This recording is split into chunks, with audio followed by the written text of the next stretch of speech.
Right now at 5, a truck driver is dead after being shot by a highway patrol trooper during a traffic stop in Oklahoma. Radar's all clear right now, but how long is it going to stay that way? I'll have the answer in your forecast. Plus, agreements and maybe some confusion over just who will pay for the repairs of an HVAC system in the city of Chanute. The 4 states' most watched news starts now. Good morning, 4 states, and welcome to the KOAM Morning News. The time now is 5 a.m. I'm Caitlin O'Shaughnessy. And I'm meteorologist Sam Lane. It looks like it's a little bit foggy out there this morning, Yeah. just a little bit, but we're expecting partly cloudy skies by this afternoon. Right now, radar is all clear across our area. However, down to the south in the Fort Smith area in southeastern Oklahoma, there's a few scattered showers down that way. Temperatures this morning are pretty pleasant, generally in the mid 60s across the area. 61 in Nevada, one of the coolest readings, 64 in Neosho, 64 also in Miami. A little bit warmer out to the west where it's currently 70 in Bartlesville and down in Pryor. And taking a look at the allergies today, it's not that bad. It's in the moderate category, 7.2, a little bit better tomorrow at 6.7, with most of that being ragweed, chenopod, and nettle. Taking a look at the bus stop forecast, we have a little bit of patchy fog out there this morning with 63 degrees if you head off to school. And then by the time you come home this afternoon, partly cloudy skies with temperatures in the upper 70s and a pretty nice day. Planning your afternoon, we're looking at 77 at lunchtime, 82 at 2 o'clock with a high of around 83 this afternoon, 77 by 4 o'clock tonight. And looking down the lane, we have some patchy morning fog, partly cloudy this afternoon, but then we have a chance of thunderstorms tomorrow morning and a better chance of storms on Saturday evening, especially late Saturday into Sunday morning. And some of those storms could be severe with the possibility of tornadoes, large hail, strong winds, and heavy rainfall. And of course, the rain will continue into Sunday morning as well. Of course, I'll detail all that for you in your forecast coming up just a little bit. Caitlin? Thanks, Sam. A truck driver is dead after being shot by a highway patrol trooper during a traffic stop in Stroud, Oklahoma. It happened yesterday morning in the Turner Turnpike. Authorities say the trooper had pulled the driver of the semi-trailer over and the two got into an altercation. The trooper then opened fire. State Highway Patrol officials say they don't know why the driver was stopped or whether he had a weapon. They say the driver wasn't hauling anything and didn't have a trailer.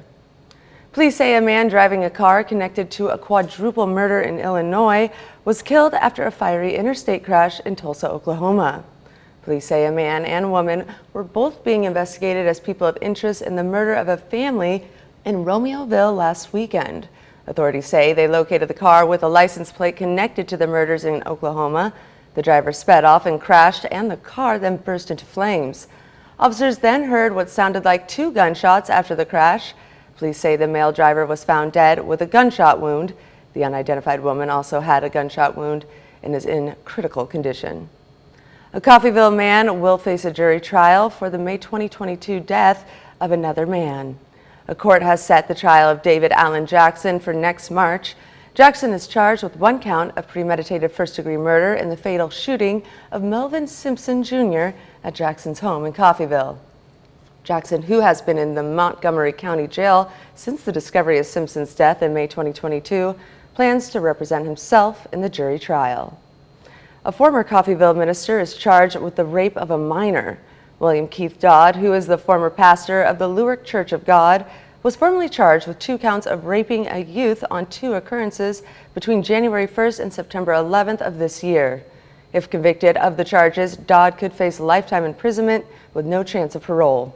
Dodd remains in the Montgomery County Jail with bond set at $250,000. An Independence man was sentenced to 59 months in prison after being granted a second chance on a prior sex crime conviction. James William Robertson of Independence pleaded no contest to 2 charges, aggravated intimidation of a witness younger than age 18 and aggravated battery.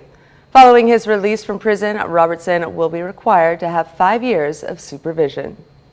And to be the first to see breaking news, weather, and sports, download the KOAM News app. It's available free of charge in the Apple App Store and the Google Play Store. Just search for the KOAM News app. And the city of Chanute, Kansas is battling with the public library and the Safari Museum concerning facility repairs. The library and the museum operating in a city-owned building rent-free. but the city maintains that the agreement requires the organizations to pay for maintenance. And the groups say they can't afford the estimated $1 million cost to replace a malfunctioning HVAC system. We do have some savings on the library side, but if we spent those savings on our half of the HVAC system, it would eliminate any kind of savings that we would have. So if there was a fire or a major disaster or something like that, we would have no kind of safety net to fall back on. The only thing we want is an understanding, because the agreement that's been in there since 1990 isn't clear on who is supposed to cover that stuff. The city commissioner says the city is proposing a new agreement where the museum and the library would pay for rent and the city would be responsible for maintenance.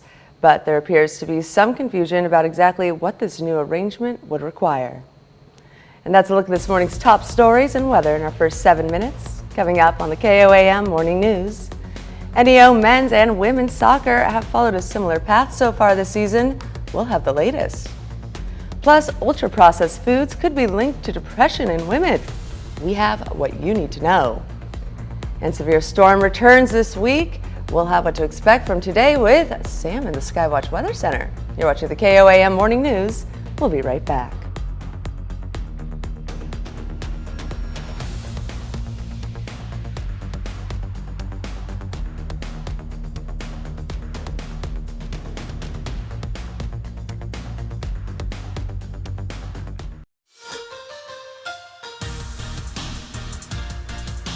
Welcome back to the KOAM Morning News. You know, NEO's men and women's soccer have followed a similar path so far this season, and out of the gate, they got into trouble before getting their legs underneath them.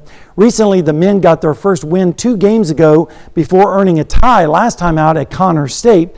The women won their first game of the season in that Connors State game. Lady Norse in some trouble early, down 3-0 in the first half. Murray State wins possession, and Mercedes stumbling there sends a laser into the top left corner of the net, goes 4-0 Aggies. Second half, same score, Aggies threatening again, chipped over the top, NEO goalkeeper Jayla Lucas there to scoop it up. And then later on, more trouble though, Lily Humes weaves through defenders and sets up Amy Steele for another goal for the Aggies. Lady Norse don't get a shot on goal in the second half, and they fall 6-0. The Golden Norsemen trying to avenge the women's team's loss, led by National Goalkeeper of the Week, David A. Marzoli. He gets tested right away on a corner kick redirected in front of the cage, but able to make the stop. Then had some words for the Aggies, still 0-0. Murray State threatening to score first. Nice lead pass there, but Luis Alvarado Frosch from Joplin wins it away. Great defensive stop. 25 minutes in, chance for NEO on a free kick, skied way past the cage, and then yet another free kick chance for the Golden Norse to get back on the board first. Paleo Suarez keeps it alive, puts a cross in front of the net, taken away by Murray State goalkeeper. Final 5 minutes of the half, throw in Joshua Ademai Bresk for the scoreless tie. 2-0, the final score, Murray State wins on the road. Logan Vanway, a graduate of Webb City High School and Missouri Southern, continues to make noise in minor league baseball. He gets called up to AAA within the Astros organization yesterday. Vanway went undrafted out of MSSU in 2022.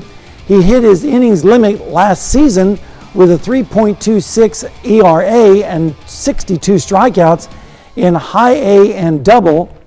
Missouri Southern's all-time leader in strikeouts per 9 innings and is one step away from the majors.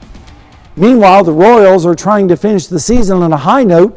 Chance to end their home stand with a sweep against the divisional rival Guardians yesterday afternoon. The Guardians at Royals in the first inning, no score, 2 on for the Royals. Nelson Velasquez crushes the Lucas Giolito offering deep for the 3rd run home run, his 15th of the season. Royals lead 3-0. Third inning, same score, Zach Greinke with his 28th start of the season. Will Brennan hits one deep the other way off Zach Greinke, but Edward Olivares leaps to make the catch. Olivares with the nice catch to rob Brennan of a base hit. Still 3-0 Royals. Top of the fourth inning, same score, runners on the corners for the Guardians, and Andres Gimenez hits a single through the hole off Greinke. Josh Naylor scores, and Greinke gets a standing ovation after 2 third innings, allowing 2 runs. This could be his last start of his career. Guardians down 3-1. Bottom of the fourth, Royals up 3-2. Bobby Witt Jr. hits a single the other way off Giolito. Drew Waters scores, and then the Royals win 6-2. Still to come, as thousands of migrants flood the southern border, new drone images reveal the scope of the influx into the United States. Plus, we're going to have a check of the 7-day forecast, which includes a chance of severe weather. We'll have that when the KOAM Morning News returns. Welcome back to the KOAM Morning News. We have a little bit of patchy fog out there this morning in Seneca, Missouri, at Indigo Sky Casino and Resort. So if you're driving this morning, make sure that you're taking those precautions. Right now, we're looking at 68 degrees in Joplin with a southeast wind at 8, the dew point 63, so the humidity is up there at 84%. And currently, right now, the visibility is 10 miles out at the airport. Radar is all clear across our 4-state area, but down to the south, there are a few scattered showers and storms from between Muskogee and Okmulgee down towards Eufaula Dam area, down to Wilburton, and then down into the Poteau, LaFleur County area into western Arkansas.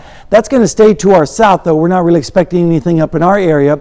Temperatures right now are generally in the lower 60s up to the north, like Fort Scott in Nevada with 61, mid-60s in Parsons as well as Joplin, and then you start getting into the upper 60s in Nowata and Veneta with both 67 degrees. Rain chances are going to be low today, but then as we go into the overnight hours, they really start to increase in the overnight hours and tomorrow morning. And so we're going to be watching that. Then we're going to be watching this storm system out to the west. This is a powerful storm, and as it pulls out into the plains on Saturday, notice we have a cold front that's going to be dragging with that system, and also notice these strong winds here. So all the ingredients are kind of coming together for a severe weather event across the south central plains. Then that front moves to the east and starts to dry out a little bit here as we go into Sunday and Monday. Here's the risk area on the severe weather, basically covering our entire region with a slight risk of tornadoes, large hail, high winds, and a moderate risk of some heavy rainfall. So we're definitely going to be seeing some heavy rains once again across the area with the threat of other severe weather modes as well. So we'll keep an eye on that for you. Rainfall amounts are expected to be generous across the area, with generally most everyone getting around an inch or more. Some places could get up to 2.5 inches with those scattered storms on Saturday evening. And if we go through the forecast on the European model, it too is forecasting quite a bit of heavy rain across our area. So that's good news. We just don't need the severe weather, but we'll keep an eye on it. Temperatures tonight are going to be in this afternoon, upper 70s to lower 80s, with the best chance of storms down in Oklahoma. And then as we go into tonight and tomorrow morning, notice we have more scattered showers and storms across our area with lows in the 60s. And then as we head into Friday afternoon, partly cloudy skies with highs around 80 degrees. And then as we go into Saturday morning, we're going to see lows in the 70s and 60s with strong south winds ahead of that storm system as it makes its way across our area on Saturday afternoon and evening. And here's a look at the forecast over the next 7 days. You can see 85 on Saturday, with those storms becoming severe later in Saturday night into Sunday morning, and then drier Monday, Tuesday, and Wednesday, and then more scattered storms on Thursday and Friday of next week. We'll have more right after this. Topping Health Watch this morning, a Georgia man can breathe with a new pair of lungs thanks to a team of doctors in Georgia and the love from a brother. Michelle Bake has an inspiring story that came out of a dire need. Time is of the essence in these situations. Scarring, essentially, that affected both his heart and his lungs. The clock was ticking for Ernest Ferguson. Would Mr. Ferguson be here today if it wasn't for that transplant? Probably not. It was late May. Among the 3 VA centers in the country to offer lung transplants, the Madison VA was preparing for the patient to arrive from Georgia. Even though I was worried that he was quite sick, after he arrived, we realized he was sicker than we even thought. Even the oxygen tank the veteran hauled for 2 years was not enough. Ernest dates it back to 1989 when in the Navy. He says he was around a lot of chemicals. I was sleeping with oxygen. I was on oxygen 24 hours a day. The need for 2 new lungs was clear to all those who love him as father, grandfather, I was there the day he was born. and brother. It was very hard, man. It was very, very hard for me to see. Another one of the Fergusons' 7 kids to serve in the military, Robert Ferguson made it his mission to see his out-of-state brother to health. I decided at that point that if I could do something for him, that I would. You know, so I drove from Dallas to Athens, Georgia, to take him to one of his doctor's appointments. He remembers it clearly. That surgery was May 28th. Blessed. Blessed. And since then, Ernest has remained in Madison for appointments and physical therapy. I can walk over a mile on the treadmill now, and I wasn't even able to walk down the hallway prior to that without taking a break. The time now to heal and be supported. Yeah, he looks fantastic. I'm just thankful for that I was able to do this, that I was able to get to Madison with my brother's help. There are even more loved ones to go home to. I have kids and grandkids that I want to see grown. Ernest is waiting on a release date. Doctors haven't said exactly when that'll be, but he just hopes it's before it gets cold outside. And ultra-processed foods like frozen pizza, French fries, and cookies could be linked to depression in women. A new study published Wednesday in the journal JAMA Network examined the diets of nearly 32,000 middle-aged women. The study did not include any men, so the results cannot be generalized.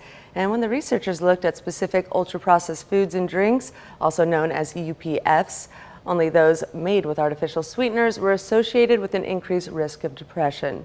The study's co-author says there's a possibility that those with chronic depression can worsen their condition through a poor diet. Experts outside of the study say it's also possible that depression and a higher intake of junk and comfort foods feed on each other. And the FDA and CDC are urging Americans to get an updated COVID-19 vaccine as the nation sees a rise in cases, hospitalizations, and deaths. It has been just over a week since FDA and CDC gave their nods to the updated vaccines, but some people trying to follow that guidance are hitting roadblocks that didn't exist before the government commercialized the COVID-19 vaccines this year. Some pharmacies have run out of doses and had to cancel vaccine appointments, and some patients expecting insurance to fully cover vaccine appointments have been surprised to learn that they have to pay out of pocket. The shot retails for between $100 and $200 with an administration fee. For the most part, the snafu seems to be short-term, problems related to limited early supplies or trouble getting the correct code set up to bill insurance. And the FDA sends a drug maker back to the drawing board. ARS Pharmaceuticals' nasal spray called Neffy is a needle-free epinephrine that is aimed for people who suffer from severe allergies. Earlier this year, an independent branch of the FDA recommended the product be approved. However, on Tuesday, the deadline for the FDA to give the nod, the agency asked for additional information about Neffy, including more research on repeat dosages of the drug. The president and CEO of ARS issued a statement saying the company was, quote, very surprised by this action. If Neffy does eventually get approved, it would be the first product of its type. Roughly 40 million Americans experience severe allergic reactions. And for older Americans, a fall can be a life-altering event. Falling sends millions of adults to emergency rooms every year and can often lead to other serious medical problems. Reporters Bradley Blackburn shows how a new approach with wide-ranging treatments is making a difference. 82-year-old Lynn Ladis lives alone in her New Jersey apartment and recently had to go to the hospital after a series of falls. Did you have any injuries? No. She's going to be mad at me now. She's not worried about the danger, but her daughter Nicole Latus sees things differently. I want to keep her safe. You know, I know what a fall can do to an elderly person. What ends up happening? Nicole works at Hackensack University Medical Center, where their geriatric medicine center has a comprehensive fall prevention program. Face where you're going to open. They sent an occupational therapist to visit Lynn's home to do a risk assessment and make suggestions to prevent falls in the future. We can kind of practice that. And then I can say, okay, how about we try doing it this way instead? Falls are the leading cause of hospital admission for older adults, and one fall doubles the chance of falling again, according to the American Geriatric Society. Hold. Hackensack's program looks at everything from a patient's home environment to their muscle condition to their mix of medications, all of which can be falling risks. Falls required addressing all of the above, not just one particular factor. Dr. Manisha Perulakar is the division chief. She says caretakers often have to make the call when an older person needs help, and advice from a medical professional can carry more weight. You need that neutral third party to have that, and somebody who's considered as an expert. Lynn is willing to make changes that could help keep her safe and independent. You have to realize you're not going to be able to do what you did. Because a fall is nothing small as you age. Bradley Blackburn, CBS News, Hackensack, New Jersey. The CDC says more than 1 in 4 older adults falls each year, but fewer than half of those people will tell their doctor about it. More than 95% of hip fractures are caused by falling. And that's a look at some of today's top health stories. You're watching the KOAM Morning News. All right, speaking of health, we're going to be taking a look at the radar. We're mostly fair right now, and if you're suffering from allergies, here's the forecast. Today, we're looking at about a 7.2 on the scale of 12, which is in the moderate category. And tomorrow, we're expecting a little bit of an improvement. That's mainly because of the rainfall that we're expecting tomorrow night, actually tonight, and then into the mornings tomorrow, 6.7, most of that being ragweed, chenopod, and nettle. Stay with us. We'll be back with more right after this. Right now at 5:30, a local elementary school cuts the ribbon on a brand new outdoor classroom. And it looks like it's going to be a beautiful day outdoors, but we do have some severe weather in our forecast. I'll tell you all about that in just a little bit. Plus, Webb City invites the public out to celebrate homecoming and to paint the town red. The 4 states' most watched news starts now. Good morning, 4 states, and welcome to the KOAM Morning News. The time now is 5:31 a.m. I'm Caitlin O'Shaughnessy. And I'm meteorologist Sam Lane. It looks like a beautiful day across the area. A little bit of fog out there this morning, but not too bad, especially by this afternoon. Radar's clear right now, but if we take a look down to the south, there are a few scattered showers in far eastern Oklahoma from around Muskogee down to Shakota, down towards Ulysses, Spiro, and Latimer County, and then in LaFleur County into western Arkansas. But most of that is going to stay down to the south. Your allergies today are going to be in the moderate category, 7.2. Tomorrow, a little bit of improvement because of the showers we're expecting late tonight and tomorrow morning, most of that being ragweed, chenopod, and of course nettle. Temperatures right now are not that bad. Generally in the lower 60s up to the north, like in Nevada and in Fort Scott was 61. 66 in Fredonia right now, 67 in Coffeyville, mid 60s pretty much everywhere else. And we're looking at bus stop forecast. A little bit of cloudiness out there with some fog with a temperature of around 63 degrees. And then as we head into this afternoon, partly cloudy heading home with a temperature of around 79. And looking at this afternoon's forecast, a high of 83, lunchtime temperature of 78, and then dropping down into the upper 70s by this evening. We're going to have some patchy morning fog, but partly cloudy this afternoon. Some storms tomorrow morning, but a better chance of storms on Saturday night into Sunday, and some of those could be severe with the possibility of tornadoes, large hail, damaging winds, and of course heavy rainfall. So of course we'll keep an eye on that for you. We may have to issue an alert day for your Saturday, and of course we'll keep you up to date on all that, and we'll have a breakdown of the entire forecast coming up in just a little bit. Caitlin? Thanks, Sam. Community Green Farms is one of 5 nonprofits across Kansas that received more than $1 million grants by the Kansas Department for Children and Families. And they're building farm classrooms. The first farm classroom started at Pittsburgh High School in 2022, and it has been growing ever since. The amount of produce grown in the farm classrooms is enough to support backpack programs while taking up little space.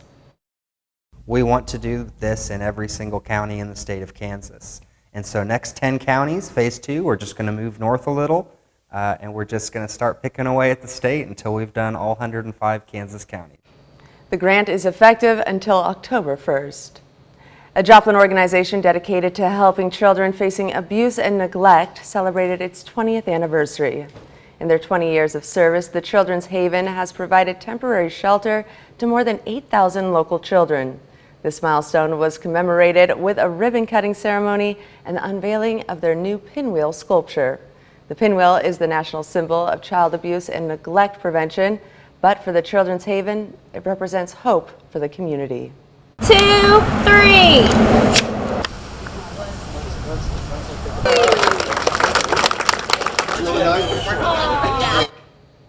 The Children's Haven celebrates their past and continued service to local families. Students at a Parsons, Kansas elementary school are going to be learning in the fresh air. Meadowview Elementary hosted a ribbon cutting for its new outdoor classroom area. It was paid for by a donation from Parsons native and former director of the FCC Adjit Parsons Area Community Foundation. Pi was there to cut the ribbon. My 8th grade teacher, Miss Veranda, had mentioned that, yeah, we're thinking about building an outdoor classroom and we could use the funds for it. And so I had a little bit of money when I left the FCC to donate. Work on the outdoor classroom finished in April. Folks in Webb City showed their cardinal pride at the annual Paint the Town Red homecoming event. There was a community bonfire at the middle school football field, and there was also games, prizes, and a hot dog cookout. It's part of the high school's festivities ahead of this Friday's homecoming football game.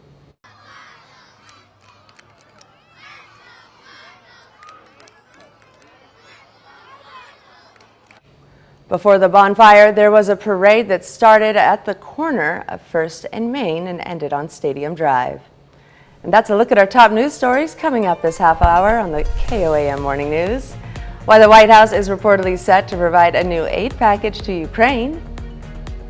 Plus, Ukrainian President Volodymyr Zelensky calls Russia a terrorist state during his remarks at the UN Security Council. We'll have the latest. You're watching the KOAM Morning News. We'll be right back, but first, here's a live look from Fort Scott, Kansas, as today is Fall Fest in the town.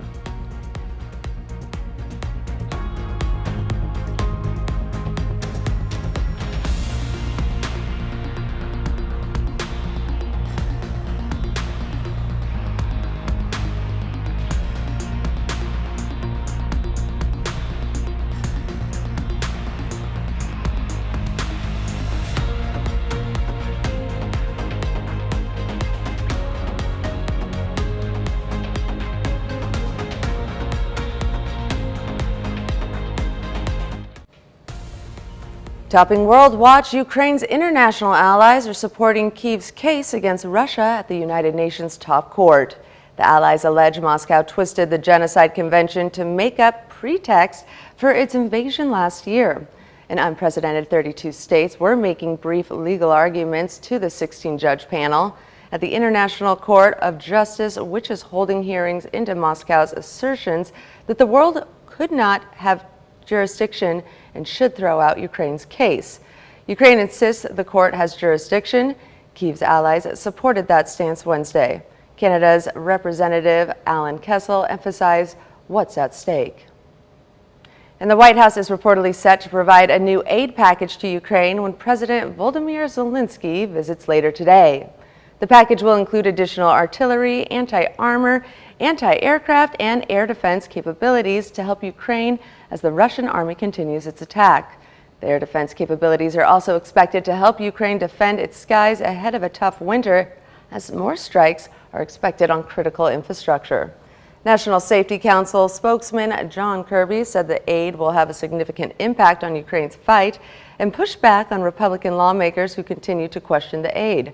Kirby said it is critical that Congress grant the $24 billion supplemental funding request because the cost will be much higher if Russia takes Ukraine, putting Russian President Vladimir Putin in a stronger position.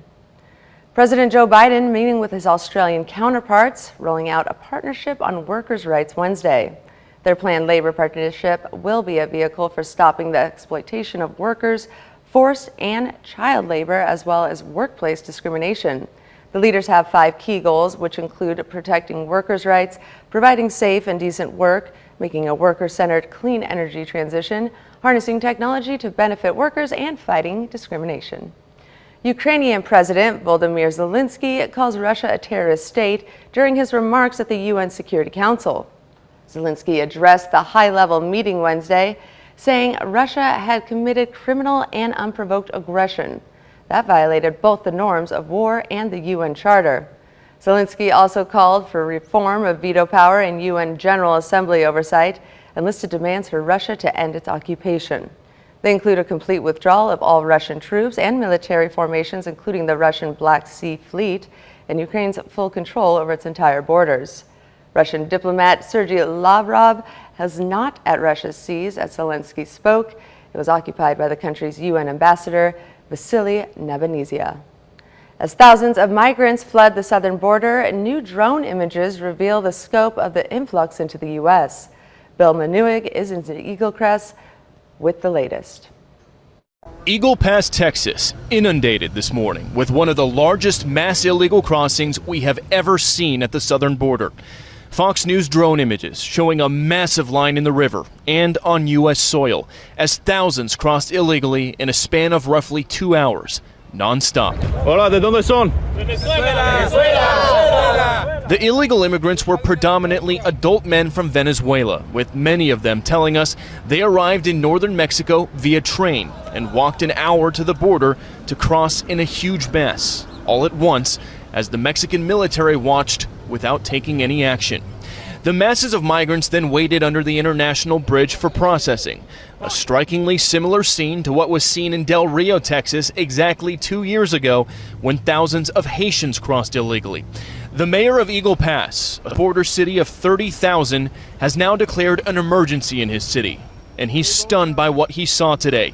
He's now calling on the Biden administration to change course. Let these people know that we're a nation of laws. People can't just come in like this.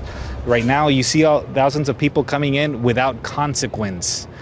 And the word's getting out. They cross here, the word gets out back in their countries, and they keep coming. Why? Because there's no consequence to coming in here illegally. Meanwhile, more migrants may be on the way. New video from Mexico's southern city of Tapachula shows masses of Haitians rushing and almost stampeding a refugee center as they demanded expedited visas to travel to the U.S.-Mexico border. The trampling left 2 people hospitalized. And CBP sources tell us as of this morning, there had been over 45,000 migrant encounters in the last 5 days. That's a staggering average of 9,000 per day, and it doesn't include the thousands who crossed illegally here in Eagle Pass today. That's a look at some of your biggest headlines from around the world. We'll be right back. And welcome back to the KOAM Morning News. A beautiful morning shaping up across the area so far, including Seneca, Missouri, within the Ghost Sky Casino and Resort. Just a little bit of patchy fog out there. Right now in Joplin, we're looking at 68 degrees, and it feels like 68, dew point 63. Humidity up there at 84%, and a southeast wind at 8 miles per hour. Radar is all clear right now, but there are a few scattered showers down to the south in eastern Oklahoma from Muskogee to Shakota, on over towards Warner, Stigler, and then down towards Poto into western Arkansas. Most of the activity will stay to the south, but we could see some storms as we go into the overnight hours. But right now we're looking at temperatures pretty chilly up to the north, lower 60s in Nevada and in Fort Scott, and 64 in Neosho, Anderson, 66 in Grove, and warm spot, Veneta, 68 as well as in Nowata. Rain chances are going to be low today, but then notice as we go into overnight, we're going to see the rain chances dramatically increase across our area, and that's because the storm system is getting organized out to the west. One system is moving away from us, but this storm system is business. This one's serious, and it's going to be moving out into the plains on Saturday. So with the cold front to the west, strong winds aloft, warm air at the surface coming up from the south, all the ingredients are coming together for a significant severe weather event. And we'll keep an eye on that for you. Then by Sunday, that starts to move towards the east, and cooler and drier air starts to move in. Storm Prediction Center already has an outlook ranged out for our area stretching all the way from Iowa right through Kansas City down to Oklahoma City, including our area. Zooming in, you can see all of our area is included. And with the risk factors, all of them are included as well, including tornadoes, large hail, high wind. But the biggest risk is going to be the heavy rainfall, as there's a moderate chance of that. Speaking of rainfall, some places could pick up several inches of rain with that storm system on Saturday into Sunday morning. So we could be looking at a flash flooding situation in some isolated spots. Today, partly cloudy skies with highs in the 80s and 70s with chance of showers down to the south. Then tonight, scattered showers and storms developing across our area with lows in the 60s. And then tomorrow, we're going to see those showers moving away with highs around 80 degrees. And then as we go into Saturday morning, strong south winds and moisture coming up from the south with lows in the 60s across the area. And over the next 7 days, here's the best chance of showers and storms Saturday night into Sunday morning. Some of those are likely going to be severe, so a possible alert day. Then as we go into the early part of next week, drying out with highs in the 80s, or actually upper 70s, and then more storms possible on Thursday and Friday of next week, with highs in the 70s and lows in the 50s across the area. We'll be right back, but first, here's a live look at Fort Scott, Kansas this morning, where they are getting ready to celebrate Fall Fest in Fort Scott.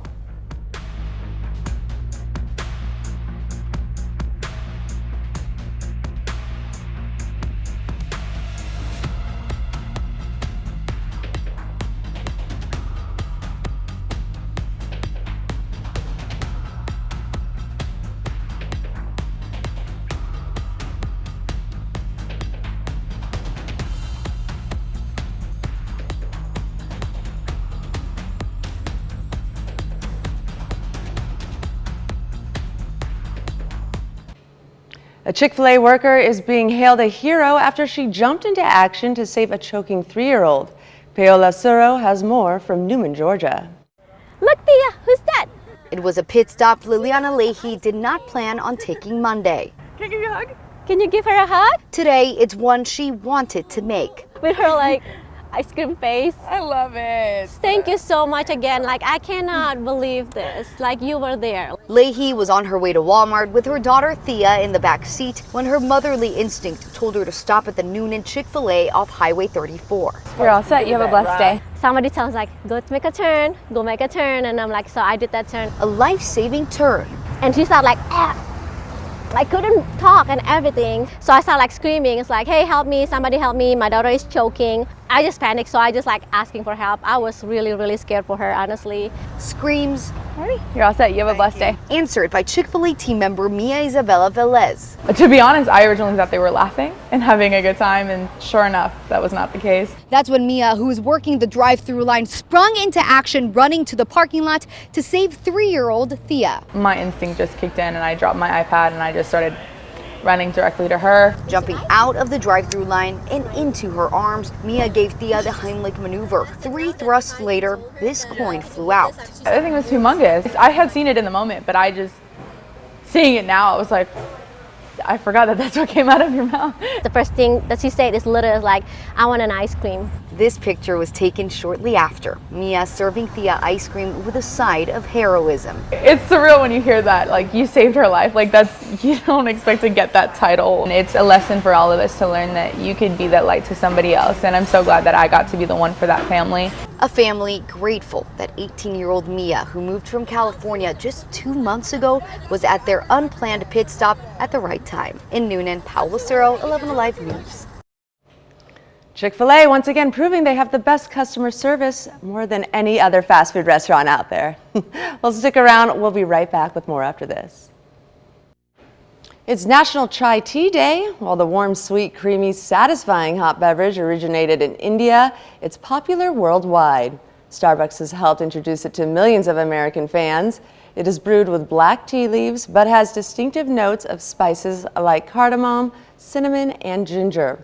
The National Day celebration on September 21st was first established in 2018 by a maker of Indian liqueurs. To celebrate, enjoy a satisfying cup and post pictures on social media with the hashtag National Chai Day.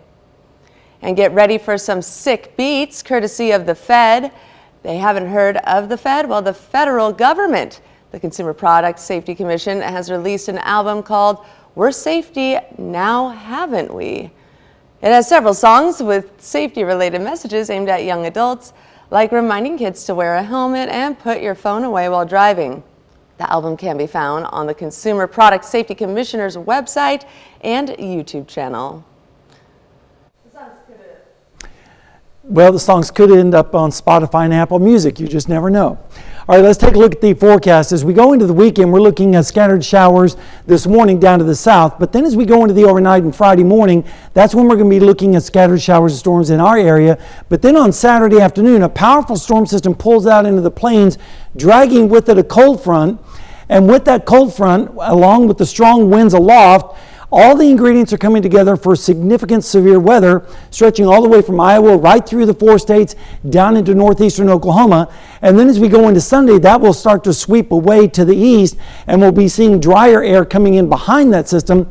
But we're going to be looking at some pretty heavy rainfall, and we're looking at the threat of severe weather, like I said, stretching all the way from southern Minnesota, Iowa, through the Kansas City area, into the 4 states, down into northeastern Oklahoma. And all risks are possible, including tornadoes, large hail, high winds, and heavy rain, with the biggest threat being the heavy rains, which is not that necessarily of a bad thing because we are in a drought situation, so we definitely need the rainfall. And speaking of rainfall, let's take a look at how much. Well, some areas, isolated areas, could see over 2.5, maybe 3 inches of rain by the time all is said and done, by the time we go into Sunday morning, with most of the area receiving a pretty good dousing with those storms as we go into Sunday morning. We'll have more right after this with more news and weather when we return. Right now at 6, a truck driver is dead after being shot by a highway patrol trooper during a traffic stop in Oklahoma. And radar is clear this morning so far, but we have some storms in the forecast. I'll tell you all about that in Maine weather. Plus agreements and maybe some confusion over just who will pay for the repairs to an HVAC system in the city of Chanute. The 4 states' most watched news starts now. Good morning, 4 states, and welcome to the KOAM Morning News. It's 6 a.m. I'm Caitlin O'Shaughnessy. And I'm meteorologist Sam Lane, and we're having a little bit of patchy fog out there this morning, but a pretty nice day shaping up across the area. Right now on radar, you can see just a few isolated showers down in northwestern Arkansas into Benton County, but you can see the more showers are in eastern Oklahoma from around Muskogee to around Stigler down towards Podo into western Arkansas. Most of that is going to stay to the south today.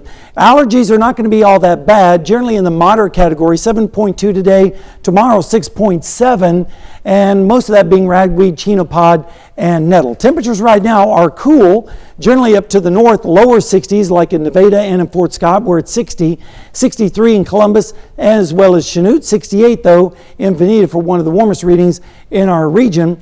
Looking at the bus stop forecast, a little bit of patchy fog out there this morning with a temperature of 63, and then as we head into the afternoon, we're looking at partly cloudy skies with a high of around 79 degrees with lots of sunshine too. Planning your afternoon, we're expecting around 78 at lunchtime, 82 at 2 o'clock, and then 77 degrees by 4 p.m. And looking down the lane, we're looking at some patchy fog this morning, partly cloudy this afternoon, and then some storms developing late tonight and tomorrow morning, and a better chance of storms, some of those severe, as we go into Saturday evening. And of course, I'll break all that down for you in forecast in just a little bit. Caitlin? Thanks, Sam. A Coffeyville man will face a jury trial for the May 2022 shooting death of another man. A court has set the trial of David Allen Jackson for next March. Jackson is charged with 1 count of premeditated first-degree murder in the fatal shooting of Melvin Simpson Jr. at Jackson's home in Coffeyville. Jackson, who has been in the Montgomery County Jail since the discovery of Simpson's death in May of 2022, plans to represent himself in the jury trial. And a former Coffeyville minister is charged with the rape of a minor. William Keith Dodd, who is the former pastor of the Lewick Church of God, was formally charged with 2 counts of raping a youth on 2 occurrences between January 1st and September 11th of this year. If convicted of the charges, Dodd could face lifetime imprisonment with the chance of parole. Dodd remains in the Montgomery County Jail with bond set at $250,000. An Independence man was sentenced to 59 months in prison after being granted a second chance on a prior sex crime conviction. James William Robertson of Independence pleaded no contest to 2 charges: aggravated intimidation of a witness younger than age 18 and aggravated battery. Following his release from prison, Robertson will be required to have 5 years of supervision. Police say a man driving a car connected to a quadruple murder in Illinois was killed after a fiery interstate crash in Tulsa, Oklahoma yesterday. Police say a man and a woman were both being investigated as people of interest in the murder of a family in Romeoville last weekend. Authorities say they located the car with a license plate connected to the murders in Oklahoma. The driver sped off and crashed, and the car then burst into flames. Officers then heard what sounded like 2 gunshots after the crash. Police say the male driver was found dead with a gunshot wound, and the unidentified woman also had a gunshot wound and is in critical condition. A truck driver is dead after being shot by a highway patrol trooper during a traffic stop in Stroud, Oklahoma. It happened yesterday morning on the Turner Turnpike. Authorities say the trooper had pulled the driver of the semi-trailer over, and the two got into an altercation. The trooper then opened fire. State Highway Patrol officials say that they don't know why the driver was stopped or whether he had a weapon. They say the driver wasn't hauling anything and didn't have a trailer. And if you're ever on the go and want to still be able to watch our newscast live, just download the KOAM Plus app. It's available free of charge on the Apple App Store and Google Play. Just search for KOAM Plus. The city of Chanute, Kansas is battling with the public library and the Safari Museum concerning facility repairs. KOAM's Fernanda Silva has the story. Up here is our most recent damage from last summer from the HVAC system. Director of the Chanute Public Library, Jenna Lawrence, is concerned about the building's current HVAC system. Not only it is damaging books. Sometimes those pipes leak or those pans overflow, and they have repeatedly rained down on all of the books upstairs in our children's department. But it also caused the library to close on hot summer days. It was like 90 degrees just downstairs and then 100 and more upstairs, and that's not a workable situation. Now she knows the system needs to be fixed. The library and the Safari Museum operate in a city-owned building, rent-free. Under the current agreement, the entities would be responsible for paying maintenance and utilities. But the groups say they can't afford the estimated $1 million cost to replace the malfunctioning HVAC system. The city then proposed a new agreement. They're leasing from us and they'll pay a set amount each month and we'll fix everything, just like a normal rental of a house or a building or something like that from a landlord. City Commissioner says that if the museum and the library sign the new agreement, the city would be responsible for fixing the HVAC. But this is not what the library and the museum directors and board members understood from the city meeting. What was understood was that the library and museum would be responsible for all upkeep, which included the HVAC system. So if that's what the city commission thought, that is not what was communicated to the museum or the library. If the library and the museum need to pay for the repair, they will need to come up with a plan of action. We've talked about taking out loans from the bank and from several different banks, because this is going to be a huge project. And we've talked about using state historical tax credits to help pay with some of that. In Chanute, Fernanda Silva, KOAM News. The library board agreed they will sign the lease, but the museum still hasn't decided. They'll meet again later today. The discussion is not on the agenda for the city's Monday meeting. That's a look at this morning's top stories and weather in our first 7 minutes. Coming up on the KOAM Morning News. While officials near the southern border say conditions are at a crisis level with tens of thousands of illegals border crossings. Plus, the looming government shutdown is still looming, but House Speaker Kevin McCarthy is signaling some hope within the conference. And meteorologist Sam Lane returns with another look at your Thursday forecast. You're watching the KOAM Morning News. We'll be right back, but first here's a live look from Fort Scott, Kansas, as today is their Fall Fest.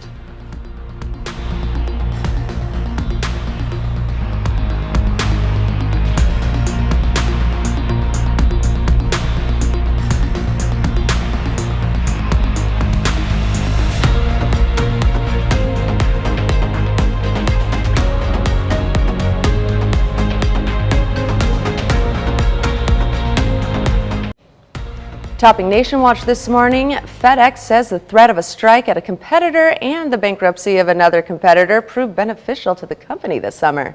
FedEx reported its fiscal first quarter earnings were up from the same quarter a year ago. The shipping company said its businesses saw a boost from Yellow Corp's Chapter 11 bankruptcy filing during the quarter and from UPS's negotiations with the Teamsters Union. The union and UPS agreed on a contract earlier this summer and avoided a potential strike. But FedEx says it won over customers in its express and ground divisions from that chief rival amid the uncertainty of the negotiating process. Several prominent writers have joined the Authors Guild in a class action lawsuit against OpenAI for alleged copyright infringement. John Grisham, Jodi Picoult, and Jonathan Franzen are among the 17 authors who joined the lawsuit, which was filed in the Southern District of New York. It alleges that OpenAI illegally downloaded their copyrighted books. The lawsuit says the material was then fed into algorithms on ChatGPT systems that are designed to generate more human-like text responses. ChatGPT is owned by OpenAI. The lawsuit claims OpenAI could possibly see a profit by creating new works in the author's styles, but the writers could get nothing. In a statement, the CEO of the Authors Guild says authors must have the ability to control if and how their works are being used by AI. OpenAI has not responded to a request for comment. The looming government shutdown is still looming, but House Speaker Kevin McCarthy is signaling some hope within his conference. McCarthy said tremendous progress was made after a 2.5-hour Republican meeting Wednesday, and the chamber could vote on funding Friday and Saturday. McCarthy's words to reporters, quote, "We are very close," end quote, with progress on a new Republican GOP short-term spending bill to keep the government open another 30 days. Republicans feel there now could be enough votes to move ahead on a year-long spending measure, one opposed by 5 party hardliners on Tuesday. Still, if McCarthy is able to get members to unify behind the plan, it is likely to be rough going in the Senate. Meanwhile, moderates in the bipartisan House Problem Solvers Caucus appeared close to finalizing a short-term spending bill. It would include funding for Ukraine aid and disaster assistance and keep the government going for several months. Officials near the southern border say conditions are at a crisis level with tens of thousands of illegal border crossings among migrants. Now the Biden administration has announced new policies to deal with the influx, which includes granting temporary status to some migrants and deploying hundreds of additional service members to the border. CBS News' Jared Hill has more from New York. Overnight, the Biden administration said it will grant nearly 500,000 Venezuelan migrants temporary protected status. This will give them the ability to live and work in the U.S. legally for 18 months. It applies to those who arrived by the end of July. We can't spike the ball, but we do have to acknowledge that our voices were heard. Mayor Eric Adams and other New York Democrats praised the move as cities like his struggle to house the tens of thousands of asylum seekers who've been bused there. It's not immediate. There's still a process of filing for it. It comes as the daily number of illegal border crossings soared to just over 8,000 this week. That's according to internal Border Patrol data obtained by CBS News. That's up from a daily average of 4,300 migrant apprehensions in July. Yes, we have reached to a point of crisis. John Martin says the El Paso homeless shelter he runs receives dozens of new migrants every day. We work with our partners, see if they have space to be able to defer people to. We simply don't want to say no. Border officials closed this entry point at Eagle Pass, Texas, after it was slammed with asylum seekers, while at least one Mexican rail company halted operations after some migrants were seriously injured or killed after jumping onto trains. The Biden administration says it's also sending an additional 800 active duty service members to help with logistics at the border and taking steps to increase deportations. Jared Hill, CBS News. An administration official says the July 31st cutoff date is aimed at discouraging other Venezuelan asylum seekers from crossing into the U.S. That's a look at some of today's top national stories. Now, here's Sam with a look at your forecast. All right, we're looking at nice, clear conditions down in Seneca, Missouri at Indigo Sky Casino and Resort. A few scattered showers are on radar, but we'll have a look at that in a little bit. We're also looking at the possibility of some severe weather as we head into the weekend, and I'll detail all that when we come back with Maine weather in just a little bit. A fun trip to Nashville turned into a work trip for a group of friends. The trio arrived to their hotel and found that no one was working there. With the phones ringing off the hook, they decided to take over and run the hotel themselves. Brennan Thurney has a story. Welcome to the Quinta. Kenzie and her friends Erin and Narain stepped in when they couldn't find anyone working overnight at this airport La Quinta. God, not the phone again. Helping people with their problems. We don't actually charge you. And even serving breakfast to other guests in the morning. You got to do what you got to do in these struggling times. The friends from Atlanta told the hotel they were checking in late after a concert for Erin's birthday. But when they got there, we took a second, we all just looked at each other, and we were like, what the hell? What made you guys want to get behind the counter and help out? When you walk into something and you see it not going so well, you have to fix it. I mean, it's just in our blood. But it wasn't all smooth sailing for the group of bar and restaurant managers. Need milk, Erin. Struggling to keep the buffet stocked and fix people's room bills. She was just like, how can you help me? How can you help me? And I was like, I can't. I don't work here. So they were relieved when a manager from another hotel showed up and was finally able to get them checked into a room. A spokesperson for the hotel says their overnight shift employee left early without telling anyone. They've been fired. Management is now working to make the situation right for impacted guests.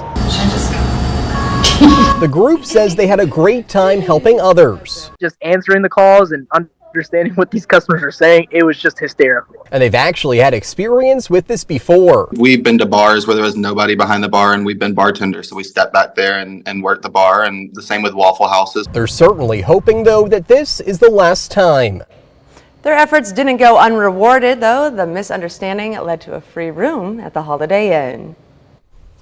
We have a few showers on radar down in eastern Oklahoma and in western Arkansas. I'll let you know if those showers are going to be impacting our forecast for today. We're also going to take a look at the threat of severe weather as we head into the weekend. We'll have all of that and more when we come back.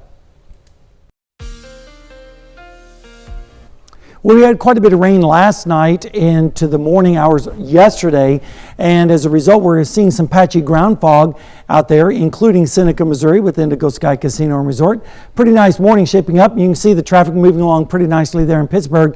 Right now in Pittsburgh, it is 64 degrees with a calm wind. The humidity is up there at 94%, reflective of a little bit of that fog out there. Pressure is at 30.02 inches of mercury, and the visibility 10 miles. Radar is all clear in our local area. However, there are a few scattered showers down in far southern Benton County, and even more showers in around the Muskogee area, around Shakota, Muskogee, down towards Stigler and Poteau, and then eventually on into western parts of Arkansas. Most of the activity is going to stay down to the south today. Right now, as far as temperatures, 60 in Fort Scott and in Nevada for some of the coolest readings, 62 in Stockton and in Iola, 67 in Independence, 68 in Nowata, as well as Sedan for some of the warmest readings. We're expecting rain chances to be low today and then increasing as we go into the overnight hours and tomorrow morning. That's when we'll see another round of showers and storms in our area, and it's reflected on our upper air chart. You can see one storm system moving away from us, but then tomorrow we have one system that's over us and then a bigger system that's going to be coming in on Saturday, dragging with it a cold front. And with the winds aloft and the warm air in place and the moisture, all the ingredients are coming together for a potential severe weather event from Iowa all the way down to eastern Oklahoma. Then on Sunday, that sweeps through and starts to clear out of here. Here's a look at the risk area on Saturday, stretching all the way from Iowa through Kansas City, right through the 4 states, and all threats are possible, including the possibility of tornadoes, large hail, high wind, and the bigger threat being the heavy rainfall, which we need because we're in a drought situation, and rainfall amounts are expected to be around 2 inches in some isolated spots, maybe even close to 3 inches in even larger places, and then a large area of pretty good rain across the area, which, like I said, we definitely need. This afternoon, though, we're going to see most of the rain staying to the south with highs in the low 80s, and then as we go into tonight and tomorrow morning, that's when the next round of showers and storms will be moving through the area with lows in the 60s. Then as we head into tomorrow afternoon, partly cloudy skies with highs in the 80s, and then as we go into Saturday mornings, breezy with conditions partly cloudy with lows in the 60s and 70s. And then as we go into the weekend, here's when the chance of showers and thunderstorms are going to be on Saturday evening into Sunday morning, possible alert day. And then as we go into Sunday afternoon, things starting to clear up a little bit, and then drier as we go into Monday and Tuesday and Wednesday of next week with highs in the 70s and lows in the 50s. Then another round of showers and storms possible on Thursday into Friday with highs in the 70s and lows in the 50s. Now let's go over to Caitlin with this morning's Health Watch. Thanks, Sam. Anticipating an increase in COVID infections over the fall and winter, the Biden administration is once again offering free at-home tests up to 4 per household. The kits can be ordered on covidtest.gov starting September 25th. Federal officials say they're investing $600 million for production, hoping to avoid shortages during colder months. And a new study finds more than 2 billion people around the world are exposed to at least one day of wildfire smoke each year. That's a nearly 7% increase in the last decade as climate change has fueled both the severity and frequency of landscape fires. Research in the journal Nature says that fire source air pollution has many health impacts, affecting both the heart and lungs, as well as mental health. And traumatic brain injuries can cause acute and chronic neurological damage. New research shows that they may also be a risk factor for cardiovascular disease. A study in the Lancet Neurology says that after a brain injury, disruptions between the nervous and gastrointestinal systems, as well as weight gain and sleep disturbances, may increase cardiovascular risks. And right now, the CDC says that cases of the flu are low in the U.S., but flu season typically starts in October, peaking sometime in February, and it can go as late as May. Experts say now is the time to get a flu shot. And Mandy Gaither has more on the push to protect the public from this virus and how to find a flu shot near you. It's that time of year again. RSV, COVID-19, and flu, a potential triple threat this fall. We want to get ahead of it and encourage people to get a flu shot now. Last flu season, there were at least 27 million flu cases, 300,000 flu hospitalizations, and 19,000 deaths related to flu, while the U.S. Centers for Disease Control and Prevention says that vaccinations reduce the risk of flu hospitalization by about 50%. Fewer than half the country got the flu shot last season. The CDC says September and October are optimal times to be vaccinated. We're actually expecting that the flu shot that we have available will work very well and be very effective once the flu is in the Northern Hemisphere. The CDC says the African American and Hispanic communities are at higher risk for serious outcomes from the flu, but have been less likely to get vaccinated. Barriers such as the lack of insurance or transportation and the inability to take off from work are believed to have played a role. State health departments, community health centers, and local pharmacies all have flu shots available. To find one closest to you, the agency says to check getmyflushot.org. It's a way to just be prepared, knowing that the flu is coming. For Health Minute, I'm Mandy Gaither. The CDC says it's safe to get the flu shot and updated COVID-19 vaccines at the same time, and the agency encourages everyone to get both shots for the best protection during the respiratory virus season. That's a look at some of today's top health stories. We'll be right back. Right now at 6:30, a local elementary school cuts the ribbon on a brand new outdoor classroom. And we're looking at a clear radar right now, but it's not going to stay that way, and I'll tell you all about that in the forecast. Plus, Webb City invites the public out to celebrate homecoming and to paint the town red. The 4 states' most watched news starts now. Good morning, 4 states, and welcome to the KOAM Morning News. The time now is 6:30 a.m. I'm Caitlin O'Shaughnessy. And I'm meteorologist Sam Lane, and it looks like a pretty good morning so far. Yes, it does. Just a little bit of patchy fog out there, but we're expecting mostly fair skies later on this afternoon. You can see on radar, all clear. But there are a few scattered showers just to our south in eastern Oklahoma, even a few thunderstorms now starting to show up in and around the Muskogee area, extending on down into Lafleur County in eastern Oklahoma and in western Arkansas. Allergies today are going to be on the moderate category, 7.2, most of that being ragweed, chenopod, and nettle. And then tomorrow, a little bit of improvement, 6.7, and that's mainly because we're expecting showers and storms late tonight and tomorrow morning, helping out with the pollen a little bit. Temperatures right now are in the 60s up to the north, lower 60s, 60 in Fort Scott and in Nevada, 64 in Joplin and in Sarcoxie, as well as Neosho. A little bit warmer down in Afton, where they're 68 right now. And for our friends in Coffeyville, they're currently sitting at 67. Bus stop forecast, a little bit of patchy ground fog this morning with a temperature of around 63, but by afternoon, all the fog will be gone. We'll be left with partly cloudy skies with highs in the lower 80s, around 79 degrees by the time they head home from school. This afternoon at around lunchtime, we're expecting 78 degrees, 82 at 2 o'clock, and 77 at 4 o'clock with a high of 83 this afternoon, so we'll call it mild. Looking down the lane, we have the patchy ground fog this morning, but then partly cloudy this afternoon, and then storms developing late tonight and tomorrow morning, but a better round of thunderstorms Saturday night into Sunday morning, and some of those storms are likely going to be severe, and I'll have more details on that in just a little bit. Caitlin? Thanks, Sam. Community Green Farms is one of 5 nonprofits across the state that was awarded $1,052,000 grants by the Kansas Department for Children and Families and their building for KOAM classrooms. The first farm classroom started at Pittsburgh High School in 2022, and it has been growing ever since. The amount of produce grown in the farm classrooms is enough to support backpack programs while taking up little space. All of these different skills that these farm classrooms can teach, but also they're growing a whole bunch of food for their school. Healthy food, nutritious food that schools buy a lot of lettuce for their salad bars, and now it'll be student-grown lettuce grown right there on campus. The grant is effective October 1st. The Children's Haven of Southwest Missouri celebrated its 20th anniversary with a ribbon-cutting ceremony and the unveiling of their pinwheel sculpture. The pinwheel is the national symbol of child abuse and neglect prevention, but for the Children's Haven, it represents hope for the community. It made me feel like I was becoming part of something significant. It wasn't just a decorative thing that they were putting in their building, but it was actually an identity that they were building. In their 20 years of service, the Children's Haven has provided temporary shelter for more than 8,000 local children. Meadowview Elementary in Parsons held its ribbon-cutting ceremony. The school unveiled its brand new outdoor classroom area.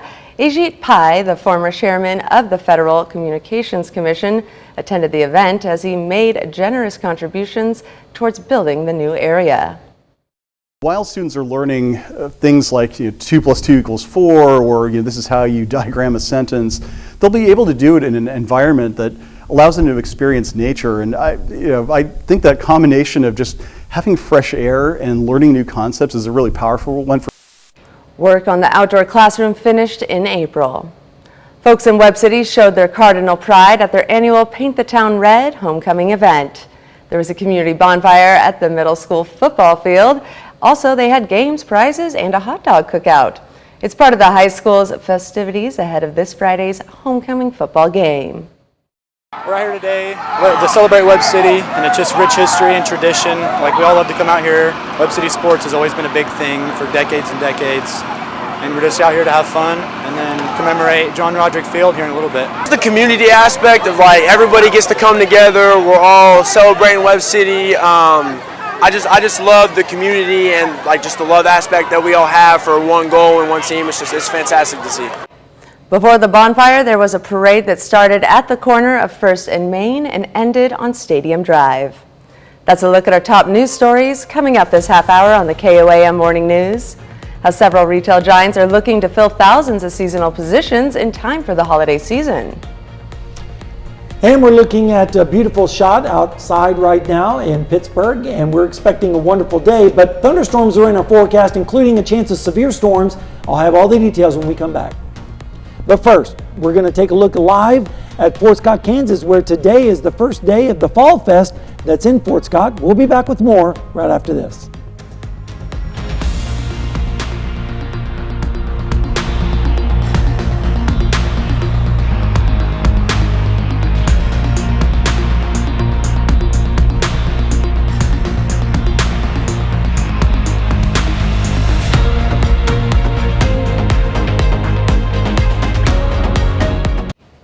In Consumer Watch this morning, several retail giants are looking to fill thousands of seasonal positions in time for the holiday season.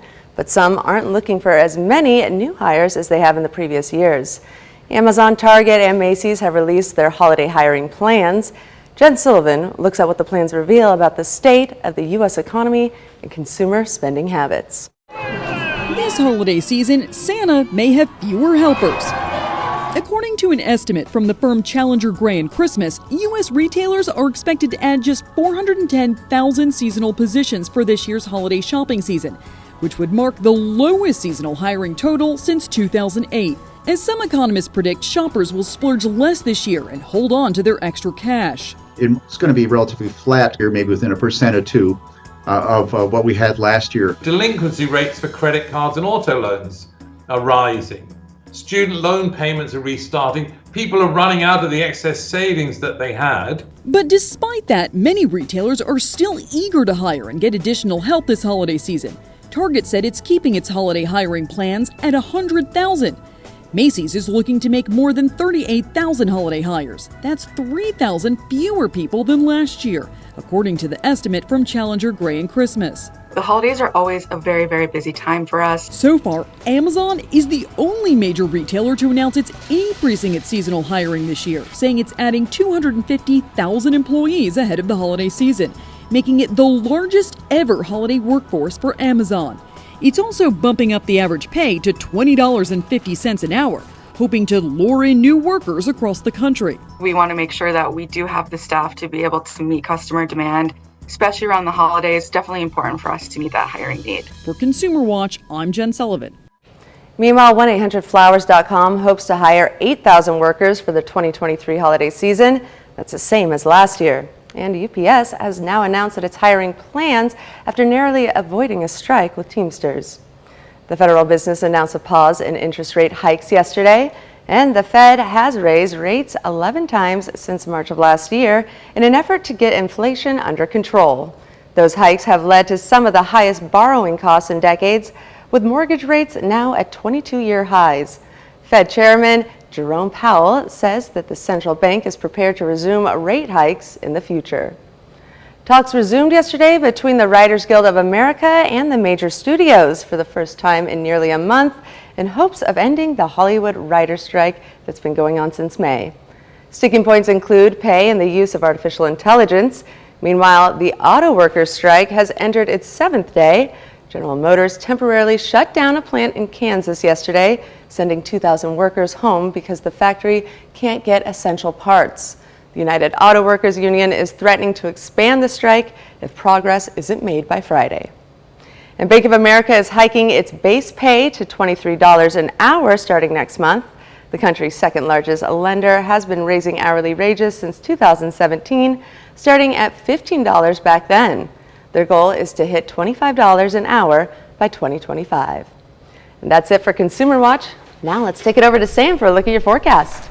All right, right now radar is all clear across our area. A lot of this is just ground clutter. We do have a few showers down in Benton County and more showers down in eastern Oklahoma from around Muskogee to Stigler down towards Podo, but most of that is going to stay to the south this afternoon. We're looking at temperatures right now in the lower 60s up to the north, like in Nevada and in Fort Scott with 60, 61 in Garnett, 67 in Coffeyville, a little bit warmer in Bartlesville where there's 70 right now.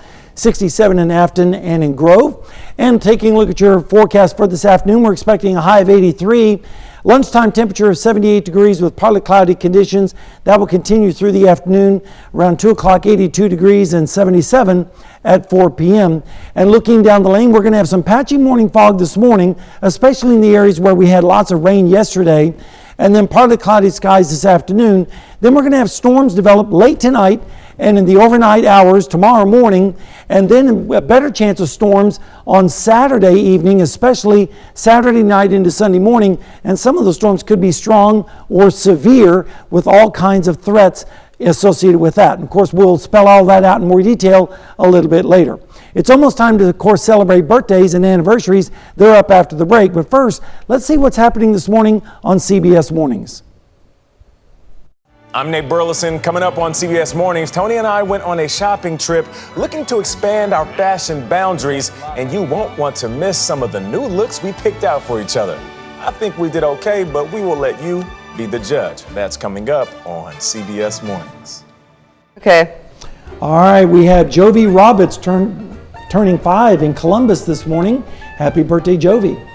And over in Girard, Braylon Weir turns 8, and it says, love mom, dad, and sister. Owen Foster turning 8 years old in Oswego today. Happy birthday. Have a wonderful day. Love Dad, Mom, and all your sisters. And over in Frontenac, we got a new teenager. Happy 13th birthday to Carter Shop. It says right here, good luck tonight. Love Mom, Dad, Alexa, and Lawson. And Emma Gideon also turns 13 years old today in Cherokee, Kansas. Happy birthday. Lots of love from Mom and sister Charlie. And Dalton Bollinger is 18 today. Wishing you the happiest birthday today. Love Grandma Susan and Aunt Cindy. And in Seneca, Missouri, Olivia Arlington turning 23 today. Happy birthday from Mom, Dad, sisters, Nanny, and your family. Over in Columbus, we have Jenna Ferraro, who's turning 30. Happy birthday, Mommy. Love Olivia and family. Very sweet. All right, Brad Baldwin turning 47 in Oswego today. Happy birthday, Brad. And over in Galena, Walker Moore is turning 48. Thumbs up, Walker. And Bill Red turning the big 6-0 in Pittsburgh, Kansas. The big 6-0, love from Tina. And happy birthday to Ginger Owen over in Girard, Kansas. And we have Vivian Fannin from Grove, Oklahoma. Vivian and husband Gary also celebrated their 27th anniversary on the 19th. And they are, of course, the parents of KOAM assignment editor Stephanie Marsh. Happy anniversary to you both. Yes, that's so special. And Michael and Courtney Robinson are celebrating their 10th anniversary. Congratulations, you two. And Mike and Tanya Zwalen, 43rd anniversary in Oswego, Kansas. Happy anniversary to you both. Woohoo, and look at this one, a 60th anniversary over in Parsons. Congratulations to Jean and Patricia Armitage.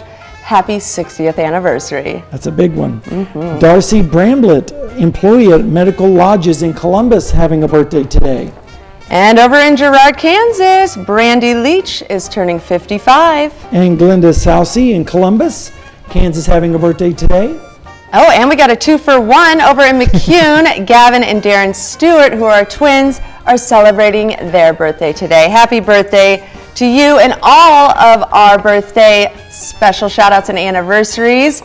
Make sure if you want to submit your birthdays or special day to send it on over to us at birthdays@koamnewsnow.com. Be sure to include pictures and beautiful messages like the ones that we just read off today so we can give you and your loved ones a shout out on your special day.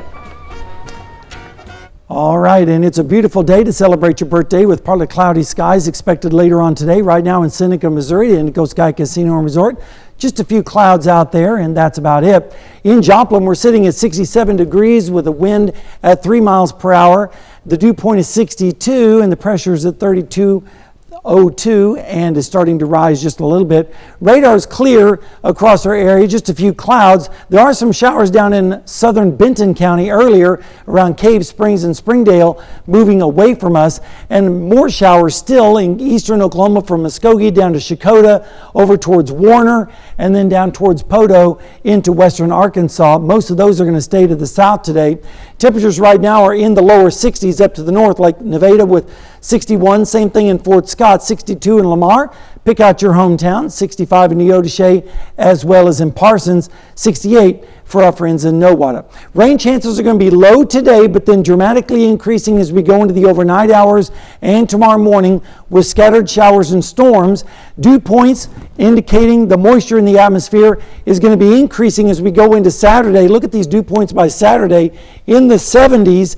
And with all that moisture and with all the heating and with the dry line out to the west, winds aloft very strong, all of those things coming together means the threat of severe weather is going to be there. Then as we go through Sunday, it's going to move out of here. But first, we have to get through the system tonight and tomorrow morning, and then the bigger system pulls out into the plains on Saturday with its cold front, sweeping through, and then the severe weather will be rolling through Saturday night into Sunday morning, and then Sunday evening, all of that will be shifting off towards the east. Here's the risk of severe weather, and basically includes all of our area with all threats possible, with the biggest threat being the heavy rainfall and some areas could pick up a couple of inches with some of the rain as we go into Saturday night and Sunday morning, maybe even a little bit more in some isolated spots. Temperatures this afternoon in the upper 70s to around 80 degrees with the best chance of showers to the south. Then tonight, showers and storms moving across the area with lows in the 60s. And then tomorrow, showers moving south with temperatures in the 70s and lower 80s. And over the next 7 days, we're looking at a better chance of storms on Saturday, some of those strong or severe, moving out by Sunday morning, and then drier the early part of next week with another chance of showers around Thursday and Friday. Coming up in the morning news, as we switch over to Fox 14, we're going to take you to Utah to meet a group of people who raised $10,000 for employees at a particular restaurant. Here's a check of today's top headlines, the news you need to know before you head out the door. A Coffeyville man will face a jury trial for the May 2022 shooting death of another man. A court has set the trial of David Allen Jackson for next March. Jackson is charged with one count of premeditated first-degree murder in the fatal shooting of Melvin Simpson Jr. at Jackson's home in Coffeyville. Jackson, who has been in the Montgomery County Jail since the discovery of Simpson's death in May 2022, plans to represent himself in the jury trial. And a former Coffeyville minister is charged with the rape of a minor. William Keith Dodd, who is the former pastor of the Lewick Church of God, was formerly charged with 2 counts of raping a youth on 2 occurrences between January 1st and September 11th of this year. If convicted of the charges, Dodd could face lifetime imprisonment with no chance of parole. Dodd remains in the Montgomery County Jail with bond set at $250,000. An Independence man was sentenced to 59 months in prison after being granted a second chance on a prior sex crime conviction. James William Robertson of Independence pleaded no contest to 2 charges of aggravated intimidation of a witness younger than 18 and aggravated battery. Following his release from prison, Robertson will be required to have 5 years of supervision. And that's a check of today's top headlines, the news you need to know before you head out the door. All right, here's a look at the forecast as we head through the afternoon. Partly cloudy skies with the best chance of showers and storms today down in Oklahoma and in northwestern Arkansas, where temperatures will be in the 70s. Then as we go into the overnight and morning hours, we're going to see scattered showers and storms developing across our area again with lows in the 60s. And then as we head into tomorrow afternoon, those showers move away and we're left with partly cloudy skies with highs near 80. And then as we go into Saturday morning, moisture increasing on strong south winds with lows in the upper 60s to lower 70s. And then as we head into Saturday and Sunday, that's when we start to see the chances of storms increasing. Some of those are likely going to be severe on Saturday night into Sunday morning with all threats possible. And then we move into early part of next week with highs in the 70s and lows in the 50s and drier conditions. And then as we go into Thursday and Friday of next week, we start to see scattered showers and storms coming back into our forecast of 40% on Thursday, 30% on Friday, again with highs in the 70s and lows in the 50s. So not a bad forecast. All right. Plus, we've got lots of news coming up still. That's right. Coming up today at noon, we're making Greek Isles roasted chicken in the Mr. Food Test Kitchen. Your morning news continues on KOAM with CBS Mornings. Ahead on CBS Mornings, sports journalist Joe Posnowski is in the studio to discuss his new book that counts down the 50 most memorable moments in baseball's history. Or you can switch on over with us on Fox 14, where your only local morning news continues. This morning, Will Davis from the Joplin Police Department stops by to talk about traffic issues in the Joplin area. Plus, we're going to learn about a grant given to local nonprofits in Pittsburgh that's worth more than $1 million. That's great. That'll wrap it up for now. We'll see you right back here tomorrow morning at 5 a.m. and again today at noon.